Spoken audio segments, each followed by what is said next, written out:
keselamatanmu, amankan perjalananmu, karena hati yang nyaman kan bawa pulang senyuman. Jaga keselamatan. Hello, we welcome you back to podcast KICAP selamanya. Sedikit akan saya jelaskan mengenai KICAP ini merupakan komunitas informan keselamatan, keamanan, dan kenyamanan penerbangan yang bertujuan untuk mendukung keselamatan, keamanan, dan kenyamanan penerbangan itu sendiri. Nah, saat ini saya sudah berada bersama Bapak Putu Sumiana dari Stasiun Meteorologi I Gusti Ngurah Rai. Mungkin bisa disapa Pak penonton kita di rumah ataupun dimanapun berada. Halo, selamat pagi. Perkenalkan, nama saya I Putu Sumiana. Saya merupakan tim dari BMKG I Gusti Ngurah Rai. Salam kenal, semoga bisa berkontribusi pada acara ini. Terima kasih. Oke, mungkin kedudukan Bapak di Stasiun Meteorologi sebagai apa Pak? Saat ini saya sebagai tim operasional Datimnya, jadi bagian pengolahan data untuk memberikan informasi cuaca di lingkungan bandara. Oke, terkait dengan meteorologi sebenarnya ini sangat dekat dengan kehidupan kita sehari-hari ya Pak ya, karena bermanfaat dalam rencana kerja kita, rencana sosial agar kita bisa tetap selamat dan aman dan nyaman untuk beraktivitas ya Pak ya melalui perkiraan cuaca. Betul sekali. Saya mau tahu nih Pak, akhir-akhir ini kan di Bali sedang diguyur hujan nih Pak. Padahal kita sedang ada di bulan Juli, bukan sekali. bulan penghujan ya Pak. Bukan. Kenapa bisa terjadi Pak? Nah, betul sekali Mbak. Jadi bulan Juli dan Agustus itu kita identik dengan puncak musim kemarau, betul sekali. Prediksi Mbak. Jadi emang seperti itu. Tapi tidak selamanya saat musim kemarau itu tidak ada hujan. Hanya intensitas hujannya berkurang. Tapi belakangan ini ada hujan. Saat ini juga masih hujan. Iya, mendung betul, kan? Pak, di luar sedang betul. mendung. Jadi emang banyak faktor yang mempengaruhi hujan. Namanya dinamika atmosfer. Jadi dinamika atmosfer itu cukup dinamis. Jadi mereka akan menyesuaikan terus dengan kondisi alam. Jadi kebetulan saat ini ada beberapa trigger, beberapa pemicu yang menyebabkan terjadinya hujan. Contoh satunya adanya namanya bahasa kami gelombang Rossby sama gelombang Kelvin. Jadi itu akan bergerak masuk mendekati wilayah Bali, tepatnya di kita ya, Bali. Terus ada juga perlambatan angin istilahnya bahasa kami. Jadi itu akan mempengaruhi suhu muka laut juga di perairan Bali. Jadi penguapan akan lebih tinggi. Jadi beberapa parameter tersebut memperkuat, saling menguatkan sehingga terbentuklah hujan. Perlu digarisbawahi bahwa hujan itu tidak terjadi dengan serta-merta satu parameter aja mendukung hujan, langsung hujan, tidak. Jadi seluruh parameter itu akan bersatu hingga terjadilah hujan seperti saat ini. Mungkin akan diprediksi hingga tanggal 8 atau 9 Juli ini akan cuaca akan seperti ini, terus berangsur-angsur akan pulih kembali. Pulih menuju ke kemarau lagi seperti itu. Berarti tidak selamanya nih musim kemarau nggak ada hujan, tapi Betul. mungkin aja ada hujan ya Pak ya, Betul. dengan fenomena-fenomena tertentu Ya. yang mendukung memang terjadinya hujan Ya, itu. selama fenomena itu saling menguatkan untuk mendukung hujan, akan terjadi hujan. Seperti itu. Prediksinya sampai Prediksi terakhir hingga tanggal 8 Juli ini Oke. akan seperti ini. Next ke depannya akan berubah lagi. Tapi mungkin akan informasi terjadi. akan kita update terus. Oke. Jadi makin dekat suatu prediksi akan makin akurat dia.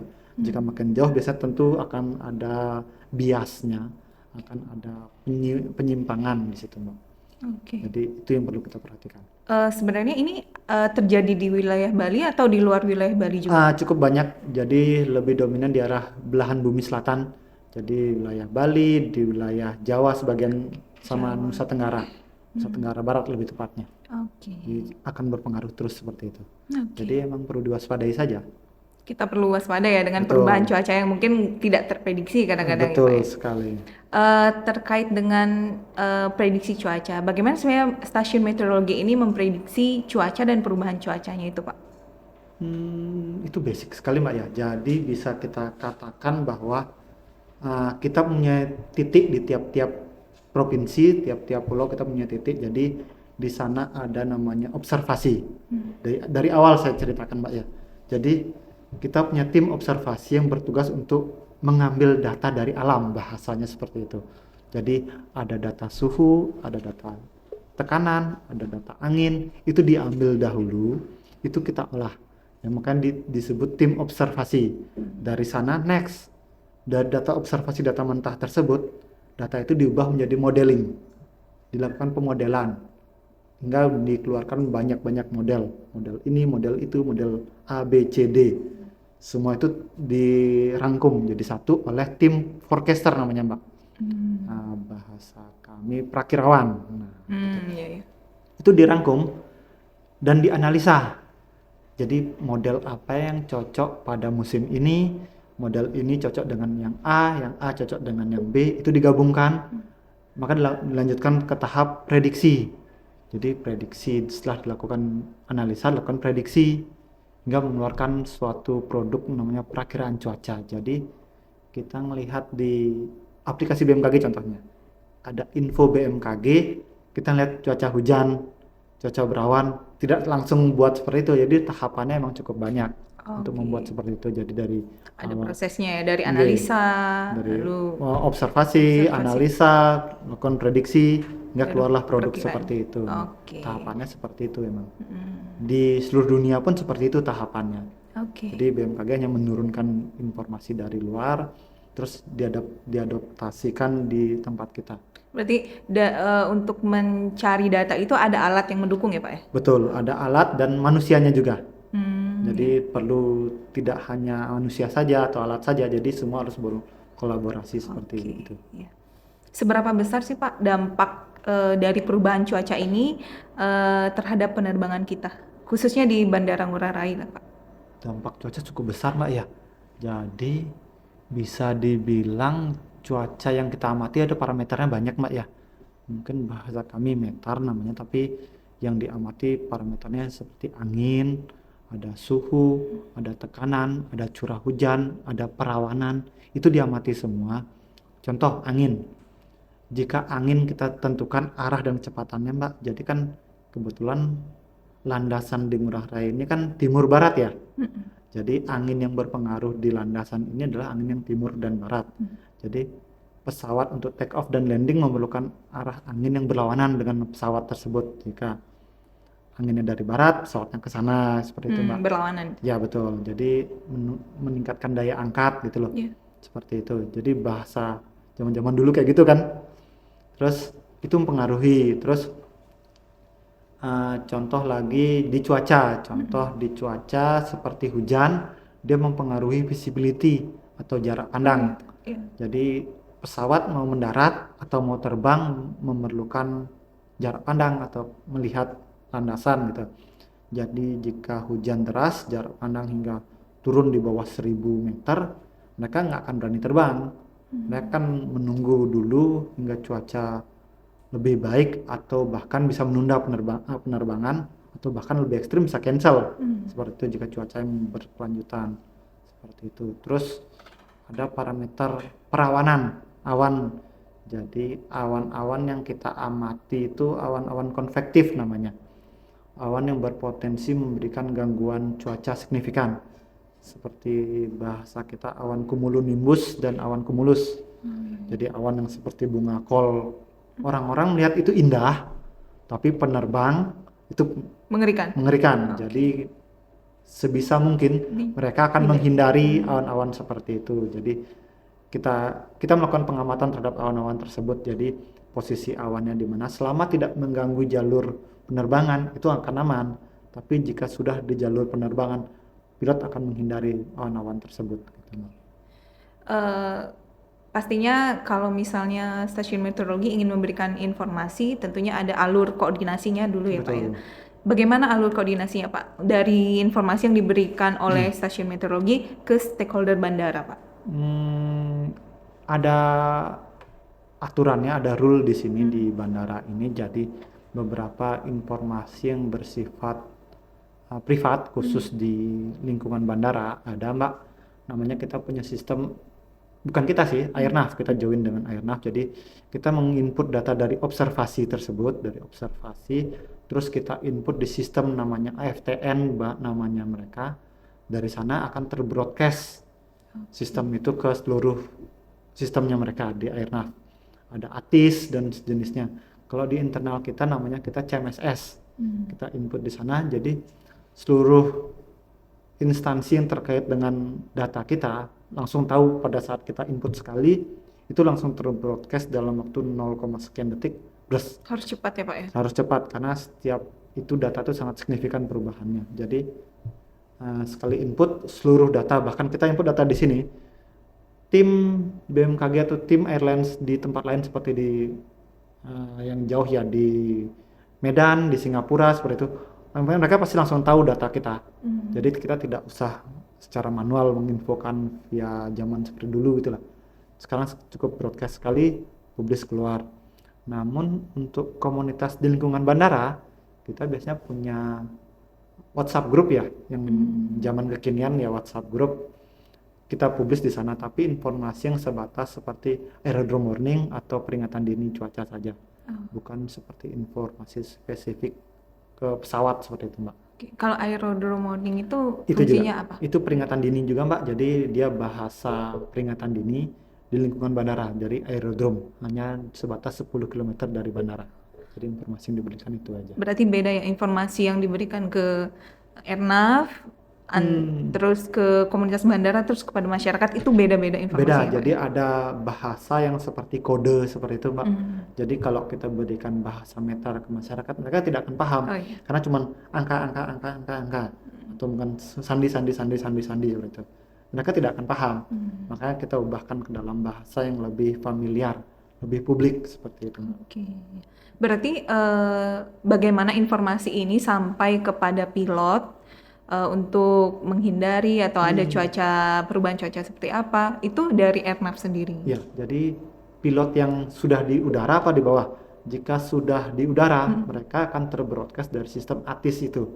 Jadi data yang kita masukkan ke ATN, di broadcast ATIS akan terdengar oleh pilot. Jika yang masih di darat, mereka akan mendapatkan informasi dari sistem kita, internal kita, terus akan dilakukan briefing oleh timnya mereka, biasa namanya FO, flop itu. Mereka akan memberikan informasi itu, memberikan rute penerbangan, sehingga bisa mengatur suatu rencana kerja, rencana penerbangan jangka panjang atau jangka pendek seperti itu. Jadi mereka akan menerima data-data itu semua. Baik wind time, posisi awan, terus data TAFOR, METAR, lebih ke arah teknis sih di sana. Jadi hanya pilot, flop atau orang-orang internal aja yang paham bahasa tersebut. Oke. Gitu. Untuk stasiun meteorologi ini sendiri itu ada petugasnya di bandara atau memang ada kantornya sendiri, Pak? Siap, Mbak. Kebetulan kita punya kantor sendiri, jadi kantor administrasi ada di dekat keberangkatan domestik. Di sana administrasi, lebih ke arah koordinasi juga di sana. Namun untuk yang operasional ada di selatan landasan, Mbak. Oh, berarti ada di... Ada, jadi di dalam landasan, tepatnya di middle. Di sana tim operasional bertugas selama 24 jam sehari, 7 kali seminggu. Bahkan saat hari raya Nyepi pun kita Ada. dinas juga. Tapi padahal hari raya Nyepi itu nggak ada ini ya, nggak ada operasional penerbangan. Tidak ada operasional penerbangan, tapi data yang digunakan dipakai seluruh dunia, Mbak. Jadi Oh gitu. tidak ada namanya data blank dalam satu titik. Jadi setiap data itu dipertukarkan secara internasional. Oh, berarti data yang di sini tidak hanya diberikan di Di wilayah sini, Bali aja, betul. tapi ke internasional. Internasional juga. Jadi seluruh data yang di sini, satu data masuk itu dipakai di semua data untuk melakukan modeling itu, Mbak. Seperti saya bilang, Oke. satu Oh titik iya. menentukan modeling. Jadi pakai numerical itu. Jadi titik banyak, makin bagus titiknya, makin banyak titiknya, makin rapat titiknya, data yang dihasilkan akan makin baik. Akurat ya, lebih Oke, akurat. betul. Oke. Kalau misalnya suatu periode nih, Oke. memang terjadi cuaca yang sangat tidak mendukung penerbangan. Oke. Itu apakah ada pemberitahuan dari stasiun meteorologi kepada Airnav atau kepada operator penerbangan atau bagaimana? Siap, Pak. Jadi emang ada seperti itu. Jadi di WhatsApp grup itu ada, kita memberikan informasi juga. Terus untuk yang real time ya, kita memberikan informasi di situ, terus memberikan warning di sana. Data-data METAR, data-data TAFOR itu juga terpublis di sana. Mereka akan tahu tanpa harus kita informasikan secara pengumuman tidak. Jadi kita punya data yang diupload, dipublis setiap 30 menit. namanya metar, itu akan terbroadcast secara otomatis setelah kita input. Namun jika ada perubahan yang signifikan, akan berubah sistemnya menjadi spesial. Oke. Jadi setiap saat ada perubahan akan langsung terbroadcast, dan seluruh stakeholder di bandara yang memiliki akses data tersebut akan tahu.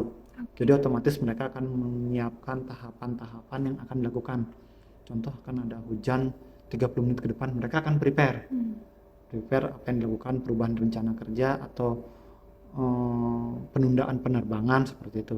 Namanya kita di penerbangan, kita pasti akan mengutamakan namanya keselamatan penerbangan, Iya, Mbak ya. pastinya ya. Jadi itu skala prioritas. Jadi tidak ada nilai tawar menawarnya lagi. Jika emang sudah dirasa tidak aman, pasti tidak akan diberangkatkan. Oke, Seperti itu. berarti memang mungkin adanya dan benar adanya kalau misalnya delay karena perubahan cuaca Betul. atau gangguan cuaca yang memang tidak mungkin, kan karena memang kita mengutamakan keselamatan, Betul. keamanan, kenyamanan penerbangan ya Pak Betul. ya. Oke. Lalu bagaimana antisipasinya Pak? Dengan adanya perubahan cuaca seperti ini, sekarang terutamanya di wilayah Bali ya, karena traffic penerbangan di Bali sudah Ya, mulai betul. padat. Bagaimana antisipasi terhadap pelayanan penerbangan ini Pak? Kita mempunyai suatu program namanya, Mbak. Jadi setiap tiga bulan sekali kita mengadakan briefing, seperti namanya, bukan briefing sih, kumpulan. Kita mengumpulkan seluruh stakeholder di bandara melakukan perakiraan iklim bandara. Jadi airlines, stakeholder lain, bahkan yang di luar bandara pun ikut dalam kegiatan itu. Jadi kita memprediksi kegiatan cuaca hingga 3 bulan ke depan. Terus dari situ mereka akan membuat rencana kerja, apa yang harus dilakukan untuk bulan depan, 2 bulan lagi, 3 bulan lagi gitu, Mbak, untuk 3 bulanan. Namun untuk tiap bulan kita ada internal di BMKG juga, kita namanya program ICIK juga. Jadi seluruh BMKG di lingkungan Bali itu berkumpul, di sana akan briefing apa yang harus kita lakukan, cuacanya seperti apa, antisipasinya apa yang kita lakukan itu, Mbak. Terus untuk internal biasanya kita memberikan kayak perakiraan cuaca mingguan. Jadi seminggu ke depan cuacanya seperti apa, Udah bisa diprediksi ya, maksudnya Iya. seminggu ke depan bagaimana seminggu depan. cuacanya? Jadi dipublish di sosial media kami juga, terus di komunitas bandara juga untuk seminggu depan. Terus ada juga yang untuk harian. Jadi untuk besok seperti apa cuacanya kita publish juga. Jadi emang terus ada update, namanya dinamika atmosfer tuh cukup dinamis, jadi harus ada update terus. Jadi biar lebih up to date dan lebih akurat tepatnya. Seberapa dinamis Pak perubahan itu kalau terkait perubahan cuaca atau perubahan dinamika? Sangat dinamis, Mbak, Harmonis. sangat dinamis sekali. Jadi emang namanya alam, mereka akan mencari keseimbangan di setiap titik gitu. Jadi kita berusaha untuk memprediksi tersebut. Jadi memprediksi cuaca itu tidak serta-merta simpel seperti itu, tapi itu suatu hal yang kompleks sekali. Jadi banyak parameter, banyak trigger yang bisa memicu hal-hal tersebut jika membuat suatu prediksi. Makanya makin bagus prediksi itu, dia akan semakin dekat suatu range prediksi akan makin bagus hasilnya, makin akurat datanya. Oke. Sebelum kita menutup acara ya Pak ya, saya mau mungkin Bapak menyampaikan beberapa himbauan kepada masyarakat nih yang menonton, viewers kita yang menonton, dengan adanya perubahan cuaca harusnya seperti apa Pak? Terima kasih, Mbak. Jadi kalau kita memberi himbauan bahwa pertama yang perlu kita waspadai itu hati-hati dalam menerima informasi cuaca di luar, tepatnya di luar instansi yang tidak kita percaya. Zaman sekarang bahasanya ditulis hoax, dibaca Ya, hoax, gitu. Beda tulisan, beda bacaan. Ya, seperti itu, betul. Terus itu perlu dihati-hati sangat, apalagi ada cuaca seperti ini, akan ada ini, jadi itu yang perlu diwaspadai. Jadi, mohon dipilah informasi yang diterima. Terus jika sudah dapat informasi yang dipercaya dari kami, mohon untuk tetap waspada dan mempersiapkan diri, namanya tanggap bencana. Jadi hal-hal yang perlu kita waspadai, contohnya akan terjadi hujan di sini, ya kita waspada ke sana, prepare untuk ke sana. Terus jika ada gelombang tinggi, ya nelayan kurangi aktivitas di luar. Jika ada potensi bencana di daerah-daerah di luar pulau atau luar provinsi, kalau bisa dikurangi aktivitasnya. dan seumpama terpaksa harus ke sana, kita harus waspada saja, lebih care terhadap keselamatan kita dan orang-orang di sekitar kita. Seperti itu. Oke. Berbicara mengenai hoax nih Pak, kan kadang masyarakat juga dibuat panik ya Pak ya Betul. karena hoax ini. Untuk kita bisa memastikan ini hoax atau tidak, apa bisa kita menanyakan langsung ke Bisa, Mbak. BMKG dan di mana kita bisa menghubungi? Zaman sekarang mungkin lebih kekinian, orang bukan via call center Mbak ya, lebih via sosial media kan. Jadi bisa dihubungi di sosial media kami di namanya Info BMKG, Oke. itu resmi dari BMKG Pusat. Untuk informasi khusus di Bali ada BMKG Bali, dan untuk di lingkungan bandara ada BMKG Ngurah Rai. Bisa diakses sana di sosmednya. Terus silakan bertanya di sana. Kita bisa bertanya ya. Jadi Bertanya, ada siap. respon, akan direspon di sana ya Pak Siap, ya? akan Oke. kami respon 24 jam. Waduh, 24 Siap. jam. Karena Siap siaga. adminnya yang operasional terus. Oke, siap. Baik Pak, terima kasih atas waktunya. Siap. Dan untuk viewers kita juga mendengar tadi dari Bapak Putu bahwa perubahan cuaca itu akan mungkin terjadi. Jadi bisa disiapkan jadwal apabila ada yang mau perjalanan dinas atau jadwal atau perjalanan bisnis keluar kota melalui jalur darat, laut maupun udara itu mulailah mengarrange jadwalnya agar tidak terjadi penundaan ya karena Betul. ada perubahan cuaca. Jadi siapa tahu ada delay pesawat ataupun macet di jalan atau gelombang tinggi seperti itu yang menyebabkan harus adanya Ya. penundaan perjalanan. Jadi mungkin lebih di-arrange waktunya agar perjalanan Anda tetap selamat, aman dan nyaman. Terima kasih Pak Putu Siap. atas waktunya. Sama-sama Mbak. Semoga di lain waktu kita bisa ketemu untuk Siap. membahas hal lain. Siap. Dan untuk penonton setia kita, dukung kita dengan cara subscribe, like, komen, dan apabila menurut Anda program ini bermanfaat, bisa di-share. Dan tentunya kita akan kembali lagi dengan informasi-informasi menarik. Jadi keep watching. Bye-bye.